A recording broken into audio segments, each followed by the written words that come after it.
किसी गांव में एक साधु रहा करता था। वह जब भी नाचता था तभी बारिश होती थी।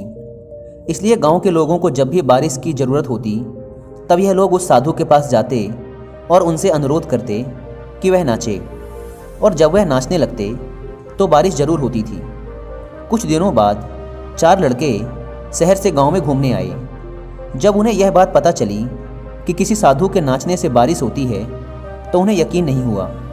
शहरी पढ़ाई लिखाई के घमंड में उन्होंने गांव वालों को चुनौती दे दी कि अगर हम भी नाचेंगे तो बारिश होगी, और अगर हमारे नाचने से बारिश नहीं हुई तो साधु के नाचने से भी बारिश नहीं होगी। अगले दिन सुबह सुबह गांव वाले उन 4 लड़कों को लेकर साधु के कुटिया के पास पहुंचे। गांव वालों ने साधु को सारी बात बताई। फिर उन लड़कों ने नाचना शुरू किया। पहले लड़के ने नाचना शुरू किया। आधा घंटा बीत गया।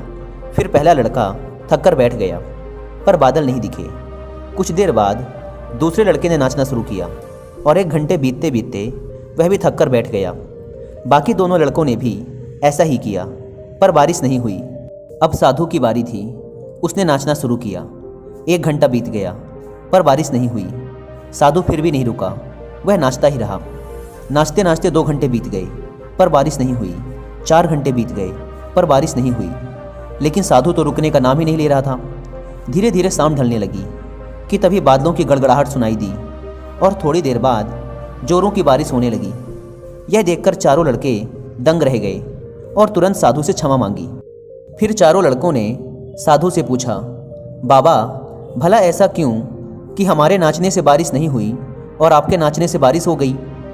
साधु ने उत्तर दिया, जब मैं नाचता हूँ तो 2 बातों का ध्यान रखता हूँ।